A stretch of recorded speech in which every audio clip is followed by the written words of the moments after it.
l'Afrique et la Russie, une relation dynamique et en constante évolution. Dans cette vidéo, plongeons-nous dans les aspects variés de cette relation complexe et prometteuse. Les liens entre l'Afrique et la Russie remontent à des décennies. Durant la période de la guerre froide, l'URSS a établi des relations avec de nombreux pays africains, offrant une assistance économique, militaire et diplomatique. Après la chute de l'URSS, les relations entre l'Afrique et la Russie ont connu des fluctuations. Cependant, ces dernières années, on observe un regain d'intérêt mutuel, notamment dans les domaines économiques et diplomatiques. Aujourd'hui, la Russie et de nombreux pays africains travaillent ensemble dans divers domaines. Des partenariats économiques se développent, impliquant des accords commerciaux, des investissements dans les secteurs de l'énergie, des infrastructures et des ressources naturelles. La Russie voit en l'Afrique un partenaire stratégique. Les pays africains disposent de ressources importantes et offrent des opportunités d'investissement considérables. Les relations russo-africaines sont mutuellement avantageuses. L'Afrique peut bénéficier de la technologie et de l'expertise russe, tandis que la Russie a accès aux ressources et aux marchés africains. Malgré les opportunités de coopération, des défis subsistent. Des questions telles que la concurrence avec d'autres puissances mondiales, la diversification des partenariats et le respect mutuel des intérêts nationaux peuvent représenter des obstacles à surmonter. Mais la Russie vient d'atomiser la France. En quel sens ? Regardez la vidéo suivante jusqu'à la fin pour savoir ce qu'on vous cache sur ce sujet. La France-Afrique est en train d'exploser. Fidèle à l'objectif de cette chaîne, former et informer, je dois vous dire des choses qui ne seront pas dites dans les chaînes du groupe Altis, qui d'ailleurs, comme vous le savez, va très mal en ce moment, puisque son cofondateur est en état d'arrestation au Portugal dans une affaire de corruption. C'était des sujets dont on vous avait donné un avant-goût sur cette chaîne, aussi bien avec Didier Maisto, qui a enquêté sur les turpitudes d'Alain Veil, et bien sûr le documentaire que j'ai fait sur le groupe Altis sur ma chaîne. Mais ça, c'est pas seulement le sujet, le fait que oui, les médias de grand chemin en France n'informent pas le public, mais qu'est-ce qui se passe exactement et qu'est-ce qui mérite votre information ? C'est historique au même titre que l'arrivée de la monnaie des BRICS, l'arrivée même, la consolidation des BRICS en tant qu'organisation internationale, alors que comme je vous le disais dans beaucoup d'autres vidéos, au départ c'était simplement une chasse de Goldman Sachs, c'était simplement un terme créé par Goldman Sachs pour dire à ses clients c'est là qu'il faut mettre son argent, et puis entre-temps c'est devenu une entité politique avec une certaine cohésion et une certaine capacité à influencer diplomatiquement les affaires du monde. Et là, on voit que les BRICS sont encore à l'offensive, et en particulier en Afrique, parce que le maillon faible des impérialismes en Afrique,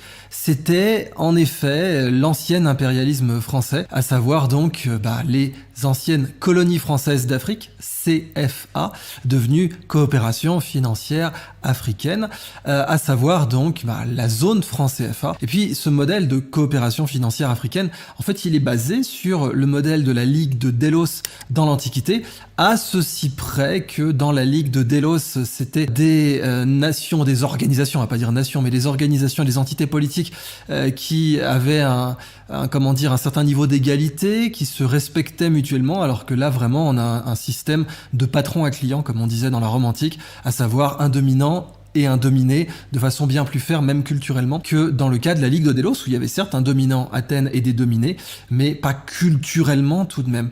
Alors le point culturel, c'est déjà le point le plus important. Le Mali vient de considérer que la langue française n'était plus sa langue officielle. Alors ça semble un peu compliqué, parce que du coup, le français a été remplacé par, je crois, 19 dialectes. 19, ça fait beaucoup, il aurait peut-être fallu prendre une langue dominante, ou 2 langues, 3 langues dominantes. En effet, le français se substitue pas comme ça, mais on voit que c'est un enjeu absolument politique. D'ailleurs, vraiment, le cas du Mali est marquant parce que ça fait très longtemps que le pouvoir malien se fout de la France aux Nations Unies, avec des discours qui font vraiment de plus en plus mal diplomatiquement et qui n'auraient pas pu avoir lieu du temps de Chirac ou même du temps de Tonton Mitterrand, encore moins du temps de Charles de Gaulle, ça va de soi. Mais là, le nouveau maillon, alors on a d'un côté bien sûr le Sénégal, où on a découvert du pétrole récemment et où Juan Branco est en train de s'opposer frontalement au pouvoir. On a d'ailleurs vu donc qu'il défendait bien sûr Ousmane Sonko, lequel a été arrêté et a été interrogé par la police dans une affaire qui semble totalement politique, même si on essaie de la présenter comme une affaire de droit commun. Et le ministère des Affaires étrangères français a porté plainte contre Juan Branco, et ça c'était évidemment pour montrer au Sénégal qu'il était prêt à le soutenir et pour montrer, disons, la tradition des dirigeants dirigés au Sénégal que le Quai d'Orsay serait prêt à les soutenir. On se rappelle qu'en Côte d'Ivoire, ça avait vraiment été la même chose. Quand Gbagbo avait tenté de se rapprocher des États-Unis, eh bien, le Quai d'Orsay avait fait savoir que Alassane Ouattara était le seul président légitime. Ça tombe bien, il était dans les petits papiers du Quai. Mais au-delà de ça, ce qui se passe maintenant au Mali et au Niger, ça c'est de plus en plus grave. D'abord parce que les Russes sont à l'offensive de plein de manières différentes, par l'influence, par la diplomatie, par le renseignement, par les moyens également économiques. Alors on a vu qu'ils ont donné du grain gratuitement en Afrique. On donne jamais rien, hein. Gratuitement ça n'existe pas, il y a toujours des contreparties. L'aide alimentaire, c'est toujours un moyen de faire pression sur un gouvernement. Quand vous arrivez avec du grain gratuit, en réalité si vous le retirez, le pays devient comme un junkie. Si vous le retirez, il s'effondre. D'ailleurs, c'est ce qui avait été prévu à l'époque de Monsanto, de Terminator, ces semences dont on ne pouvait pas ressemer les nouvelles générations. L'idée était de les donner gratuitement, et puis ensuite, quand le pays était bien dépendant, comme un bon junkie, et ben là, on faisait multiplier les prix par 10, et le pays ne pouvait absolument pas semer autre chose parce qu'il était passé à 100% à Terminator. L'aide alimentaire, c'est un peu ça le principe, même si les Russes, d'ailleurs, signe des temps, viennent de lancer une grande offensive contre les OGM dans leur pays. Alors, les mauvaises langues pourraient dire c'est un retour du lysenkoïsme. Lysenko avait dit que la génétique était une science bourgeoise. C'est assez marrant, hein. Moi, je me foutais beaucoup de leur gueule à l'époque, puis j'ai appris dans le détail que le lysenkoïsme, en fait, avait des origines très intéressantes, même si c'était faux, il n'y a pas de problème, hein. Mais il faut savoir qu'à l'époque, en effet, génétique et eugénisme allaient complètement de pair. La fondation Rockefeller, d'une part, qui a financé beaucoup de programmes de stérilisation et de programmes d'eugénisme, et bien finançait aussi la recherche en génétique, et c'était assez facile de confondre la génétique, qui est une véritable science, et l'eugénisme, qui est une doctrine abominable, qui revient d'ailleurs en force aujourd'hui avec les différents mouvements transhumanistes. Et donc le lysenkoïsme était né dans ce contexte-là, mais c'était bien entendu une pseudo-science, ça va de soi. Alors les mauvaises langues diraient le fait que Poutine interdise les OGM à l'échelle nationale dans le plus grand pays du monde avec le plus de terres agricoles, c'est un retour du lysenkoïsme, pas si vite, hein. C'est davantage un acte de souveraineté politique. Contrôler la nourriture, c'est contrôler les nations. Et aujourd'hui, eh bien, le monde de l'OGM est totalement cartélisé. Très peu d'entreprises contrôlent tous les brevets. Et c'est exact que ça va nécessiter un tout petit peu d'intervention des États. Mais maintenant, si on revient au cas donc de la Russie en Afrique, eh bien, ils ont décidé, en effet, de se substituer à la France en matière d'aide alimentaire. Et ça fait qu'en réalité, l'empire d'influence français, on peut plus l'appeler l'empire colonial, on pourrait l'appeler l'empire néocolonial, si on voulait être un petit peu chargé politiquement. Eh bien, l'empire néocolonial français, en effet, est en train de se faire tabasser par les interventions russes et par l'expansion russe en Afrique.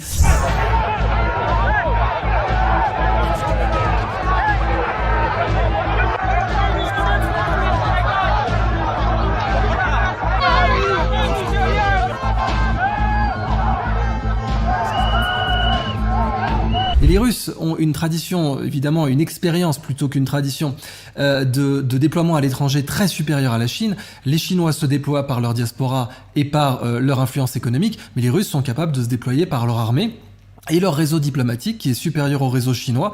Et puis aujourd'hui, Sergueï Lavrov jouit d'un prestige dans les anciens pays non alignés et aussi dans le monde arabe, dont ne jouit pas, par exemple, le chef de la diplomatie chinoise. Donc aujourd'hui, les Russes sont vraiment capables de bouffer l'empire néocolonial français. Et ça, c'est d'une brutalité sans nom, parce que le Niger était le premier pourvoyeur d'uranium pour la France. La France n'a pas investi dans la filière thorium, je ne peux que le regretter. C'est désastreux, mais c'est comme ça. Aujourd'hui, les Chinois ont mis en ligne des centrales à thorium. Alors il faut savoir que le thorium aujourd'hui, on en a en étant vraiment extrêmement conservateur. Les réserves mondiales de thorium, c'est au moins 2000 ans de la consommation énergétique mondiale, au moins. Et quand je vous dis 2000 ans, en réalité, c'est plus proche des 5000, mais je vais vous dire 2000 pour être vraiment pessimiste, d'accord? Les réserves de thorium mondiales, c'est 2000 ans de la consommation mondiale. Donc tous les gens qui vous disent qu'il n'y a pas d'énergie se foutent de votre gueule. Tous les gens qui vous disent qu'il faut impérativement une décroissance cherchent juste à attraper enlever vos libertés publiques et à confisquer vos économies et vos droits, parce qu'en matière énergétique, il y a tout ce qu'il faut sur Terre, et je vous parle même pas de la fusion nucléaire, qui arrive certes, je vous parle de centrales qui sont disponibles en Chine tout de suite et dans lesquelles on aurait pu investir, mais dans lesquelles on n'a pas investi parce qu'on est des gros idiots ou bien parce qu'on avait un agenda politique au choix. Mais le rasoir de Hanlon prédispose à considérer qu'il faut davantage attribuer à la stupidité ce qui pourrait être attribué à la malveillance. Je vais donc considérer que nos administrations et organisations énergétiques sont simplement purement stupides, même si j'ai tendance à penser qu'elles sont malveillantes aussi et qu'elles aimeraient, pourquoi pas, confisquer les libertés publiques. Ça se serait déjà vu, n'est-ce pas? Alors avec les centrales à thorium, bah oui, on n'aurait pas eu besoin de l'uranium du Niger, mais pour l'instant, le fait qu'il y ait eu un coup d'État au Niger est extrêmement grave pour la structure même du réseau d'influence qu'on appelle la France-Afrique. Vous avez le Burkina aussi, qui est rentré en révolte contre la France, c'est le moins que l'on puisse dire, et la Russie, toujours, est là pour montrer à ses futurs non alignés qu'il ferait bien de quitter la sphère d'influence française. Donc ça a vraiment des conséquences dramatiques. La France aurait pu, en réalité, le vrai problème, c'est que Macron est complètement perçu comme un dirigeant dirigé. Le wokisme et toutes les stupidités qui sont promues en France, en particulier dans l'éducation nationale et qui sont même citées par France 24, eh ben, sont absolument horripilantes pour les pays de la sphère d'influence française. Et ça joue aussi puisque le soft power français est absolument dévasté. Mais la France aurait pu conserver son soft power, notamment du temps de Jacques Chirac, mais elle ne l'a pas conservé parce que son alignement absolument servile sur les États-Unis ne lui a valu que du mépris. Et je vous parle même pas des petites idées de génie comme d'envoyer un ambassadeur LGBT en Afrique plutôt que d'envoyer des gens pour construire des routes, des ponts et des hôpitaux. Et d'ailleurs, c'est très exactement ce que l'État qui avait reçu la visite de cet inénarrable ambassadeur a eu comme réponse. Il a dit: écoutez, vous êtes mignons, mais les Chinois, ils arrivent avec des autoroutes, des ponts et des centrales électriques, alors qu'il y a 600 millions d'Africains qui n'ont pas accès à l'électricité. Et vous arrivez avec vos conneries woke, alors vous êtes gentils, vous allez rentrer chez vous avec votre poids en poulet bicyclette et vous allez nous laisser nous développer économiquement. Et ça, cet effondrement du soft power français a comme conséquence directe qu'aujourd'hui, tout un tas de pays ne peuvent plus revendiquer, soit face à leur peuple, soit face à leur propre destinée, d'être alignés sur la France-Afrique. Donc le Niger a été le nouvel enchaînement géopolitique de ce phénomène, avec les Russes qui en profitent. Le fait que Poutine ait récupéré le gros du groupe Wagner lui permet maintenant aussi d'intervenir davantage et pas les pieds et poings liés en Afrique, parce que Wagner c'était un petit empire, hein, c'était ce que les Russes appelleraient une oprichnina, c'est une structure qui a accès à des mines, à des matières premières, etc. Et donc aujourd'hui, Poutine a récupéré ça. Alors il y perd le déni plausible, c'est-à-dire que maintenant il peut plus dire: ah non, c'est pas nous. Mais honnêtement, il n'y avait pas vraiment de déni plausible avec Wagner. Tout le monde savait que dans une Russie ultra centralisée, c'est bien entendu le Kremlin qui dirige, même si on peut avoir des groupes militaires privés, le déni plausible n'était pas vraiment possible. Donc aujourd'hui, le Niger est tombé, le Mali est tombé. Quand je dis tombé, c'est par rapport au soft power français, par rapport à la France-Afrique, par rapport à l'influence et aux intérêts français en Afrique. Et du coup, c'est le prestige même de la France qui tombe avec. Et encore une fois, les médias de grand chemin vous en parlent pas. Donc c'est un peu le job de cette chaîne de vous en parler. Maintenant, vers où on va? On va vers une Russie qui vend de plus en plus d'armes en Afrique et qui amène même des chasseurs de 5e génération, enfin des omnirolls, des multirolls, vous savez le mot omnirole, ça c'est un terme plutôt français, les autres pays disent multirole. La France a un très bon multirole, elle a peut-être même le meilleur multirole au monde derrière le F-35. En rapport qualité-prix, c'est loin devant le F-35, ça va de soi. Mais la France a un multirole qui est au-dessus du Gripen, qui est un peu l'option low cost en Europe, qui est au-dessus du Typhoon, mais qui n'est pas au niveau du F-35. Mais bon, là les prix du F-35, puis le F-35 en perdre un, c'est limite perdre sa souveraineté. Donc je sais pas si c'est vraiment comparable. Mais la France a en effet un bon chasseur, mais malheureusement, il est pas furtif. Alors ça reste un point très important, surtout avec les technologies radar en Afrique. Alors le principe du Rafale, c'est qu'il est censé lécher le sol et puis ensuite remplir sa mission, mais tout de même avoir de la furtivité, c'est pas mal, surtout quand vous essayez de contrôler l'espace aérien. C'est très sympa de lécher le sol, mais en cas d'affrontement, vous n'avez pas d'énergie parce que vous êtes très proche du sol, et donc c'est évidemment celui qui est le plus haut qui va vous buter, sans parler des capacités capacité de combat BVR, Beyond Visual Range, où là aussi, si vous êtes furtif, c'est quand même nettement mieux. Donc le F-35 et le F-22, que les Américains n'exportent pas, demeurent très au-dessus du Rafale. Cependant, le Rafale est un très bon produit à l'export, et le fait que les Russes arrivent avec leurs chasseurs multirôles de 5e génération va poser un problème pour les contrats d'armement français en Afrique. Et puis surtout va montrer que les Russes sont à nouveau in the place, et c'est vraiment le côté pouvoir doux, le côté puissance douce que les Russes sont en train de jouer là-dessus, en déployant des chasseurs de 5e génération, en tout cas en proposant la vente. Les contrats ne sont pas encore signés, mais ça prouve vraiment qu'il y a une nouvelle puissance en Afrique. Les États-Unis sont trop concentrés sur le Pacifique pour l'instant pour réagir, et la France n'est pas capable de réagir. Aujourd'hui, on l'a vu très nettement, je trouve ça évidemment désastreux, étant français et africain moi-même, étant franco-algérien, mais je considère que là on peut plus rien faire. C'est-à-dire que à partir du moment où on a eu Sarkozy, Hollande et Macron, et un alignement donc sur les États-Unis absolument total, le soft power français était en déclin, et on ne pouvait qu'anticiper un effondrement de la France-Afrique à court ou moyen terme. Et c'est ce qu'on est vraiment en train de voir. Donc c'est absolument historique, quoi. C'est depuis les années 60 que ce phénomène n'était pas survenu d'une façon aussi brutale. Alors après le Niger, who's next? Eh ben beaucoup vous diraient que c'est le Tchad. Le Tchad aujourd'hui est un funambule absolu. Certains vous diront que le président Idriss Déby a été assassiné par les services français. C'est, en ce qui me concerne, le point de vue auquel je souscris. Et donc évidemment son successeur, qui se trouve être son fils Mahamat Idriss Déby, n'a pas particulièrement envie de se mettre à dos les services français, mais en même temps les Russes sont en train de coller une pression au Tchad sans précédent, et le Tchad est le nouveau pays sur lequel les Russes aimeraient avoir une influence. Maintenant que le coup d'État a eu lieu au Niger et qu'il est pro-russe, clairement, logiquement, le prochain État c'est le Niger. Alors vous pourriez me dire, vous avez aussi la République démocratique du Congo, sur laquelle le Rwanda est en train d'avoir une influence très particulière. D'ailleurs, il a déployé des troupes aujourd'hui, tout petit pays mais extrêmement riche, parce que le Rwanda est une place on va pas dire du blanchiment pour pas fâcher les gens, mais en tout cas est une place financière, un maelstrom financier, impliqué notamment avec les Émirats Arabes Unis, qui sont une des premières places pour l'or africain également.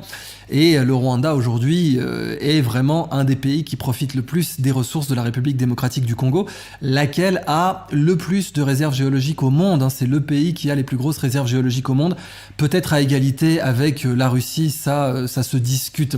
La Russie qui possède des réserves considérables, notamment de platine, de diamants, etc. Mais donc, aujourd'hui, oui, les Russes aimeraient bien avoir la main sur la RDC, mais avec le fait que le Mali ait complètement quitté l'influence française, pas complètement, le franc CFA est encore là, mais le Mali, le Niger, la logique, c'est très clairement le Tchad, qui est un grand pays, qui a des mines d'or, qui a beaucoup de matières premières, et qui, si il avait l'occasion de se développer de façon intelligente, pourrait exporter, pourrait transformer ses matières premières. Le Tchad est une des zones migratoires du peuple Peul. Le peuple Peul a un cheptel considérable, lequel cheptel, on pourrait en récupérer les urines, par exemple, qui contiennent énormément de phosphate. Il faut se rappeler que les phosphores ont été identifiés par quelqu'un qui pensait qu'il y avait de l'or dans les urines. Il avait voulu bouillir les urines, c'était jaune, il disait il y a de l'or au fond, et ce qu'il a isolé en ayant fait bouillir, réduire les urines, c'était le phosphore.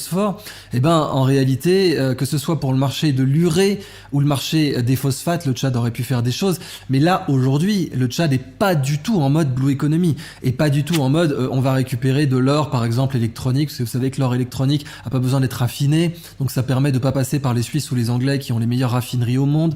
Donc le Tchad aurait des opportunités économiques absolument colossales de développement, mais là, aujourd'hui, le Tchad est comme ça, avec pour le rôle de mon pouce Moscou, et pour le rôle de mon index, Paris. Et c'est très difficile de savoir, en effet, s'il est intelligent ou pas de basculer dans le camp russe ou dans le camp français. Alors, les Russes ont plein d'options. Soit ils font un soft coup, c'est-à-dire qu'ils cooptent l'actuel président du Tchad et son réseau, et ils disent qu'à partir de maintenant, on vous protège, vous serez dans l'ère d'influence russe, et vous serez comme Bachar al-Assad, complètement protégé, les Français ne pourront rien contre vous. Honnêtement, ça serait difficile à croire pour l'actuel président du Tchad, puisqu'il se dirait, attendez, les Français ont fait buter mon père, je vois mal comment vous pourriez me protéger. Mais bon, la capacité des Russes à protéger Bachar el-Assad est tout à fait sérieuse, alors le Tchad pourrait s'y laisser séduire. Bien sûr, il y a les Américains aussi en embuscade, puisque ce sont les Américains qui ont été à l'origine de la partition du Soudan. Mais ça, c'était dans les années 2010. Aujourd'hui, c'est beaucoup moins évident, encore une fois, entre le pivot vers le Pacifique des États-Unis et puis d'autres aspects. Les Américains sont occupés à beaucoup d'autres choses.